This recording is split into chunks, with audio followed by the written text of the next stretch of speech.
Souvenir. Extrait du journal de guerre.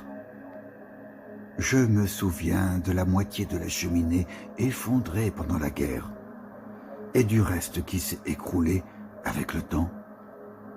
Je me souviens du corps de mon père découpé en dizaines de morceaux au rasoir par des dizaines de soldats étrangers et de sa tombe oubliée sur la montagne. Je me souviens de la chemise de ma sœur percée de 30 balles, de ses 30 ressorts abattus un à un, de ses cheveux coupés, de sa tête volée, des mains liées dans le dos avec du fil barbelé. Je me souviens des douilles sur le maquereau séché et du pain mort sur la table. Au-dessus des ruines de la guerre, je me souviens du berceau que le vent berçait avec un bébé massacré et du sang qui coulait sur les braises. Sur le seuil, ses chaussures cribées de balles étaient tenues par l'ombre de mon père. Oh, maman!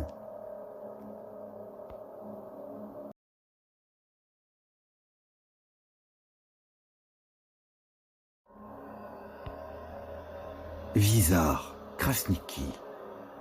Comme la nuit où les étoiles brillent et où la lune révèle toute cette partie de mon jardin fleuri, et où ma belle maison paraît encore plus belle, comme le jour où le rossignol chante, ni quand le poète écrit et que le chanteur entonne des chants profonds, ni quand nous mettons le couvert et qu'aucun de nous, petit et grand, ne se réveille affamé.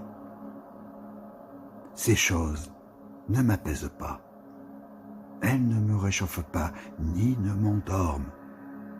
Car au-delà de la montagne, où subsiste un fragment de terre natale, hors de la frontière, tout brûle. Et de mes propres yeux, je vois les flammes et la fumée qui s'élève, et au-dessus des nuages, des colonnes d'hommes gravissent les montagnes, vers un abri où ni le soldat ennemi, ni sa balle ne peuvent l'atteindre. Je ne resterai pas les bras croisés, je n'attendrai pas une minute. Le sang ne me permettra pas de voir le bouclier étranger dressé sur les toits de pierre de nos tours, et l'ennemi à l'intérieur, dévorant le pain, le sel et le cœur. Non, c'est là que nous serons, les fils d'Albanie, intrépides, c'est notre terre. Malirida, je ne te laisserai jamais, tu seras notre accomplissement, même après ma chute, dans la grande bataille où la liberté entre dans la ville. Nous t'en avons supplié, ne pleure jamais pour moi.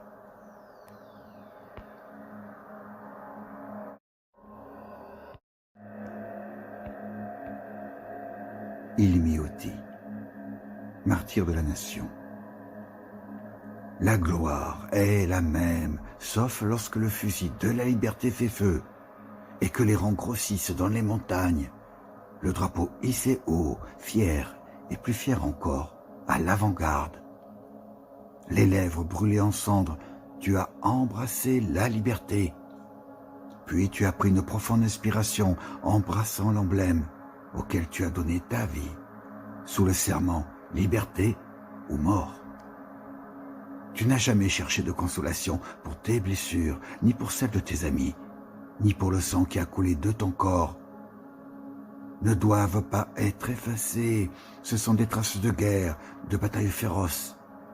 Tu l'as dit à tes amis lorsque vous avez célébré la victoire ensemble au cœur de la ville, à la forteresse de pierre, souriant et sans peur.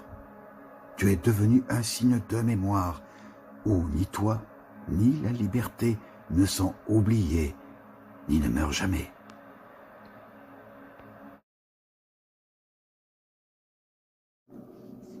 À propos de la guerre, le corps du soldat connaît bien la guerre et les blessures qui saignent encore, les balles qui rouillent dans le corps et évoquent la mort à chaque respiration. Fait-il l'effort de regarder avec nostalgie? La cour, les soldats aux membres amputés et les tombes des martyrs couvertes de bouquets de fleurs à l'anniversaire. Les ossements de ceux qu'on n'a jamais retrouvés même lorsque la fragile liberté, sous le joug du mépris, n'a pas tenu sa promesse.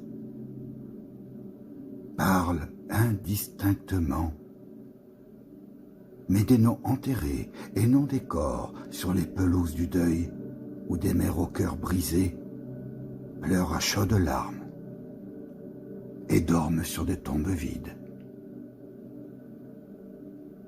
Les indifférents parlent aussi de la guerre, dont le derrière pourrissait dans leurs fauteuils, tandis que l'ennemi tuait leurs enfants dans les caves des maisons et jouait avec les têtes, cruellement coupées, sans humanité. Nous nous accrochons à la guerre que nous pleurons et ne faisons rien d'autre, si ce n'est nous entre-déchirer et célébrer les victoires des grandes défaites.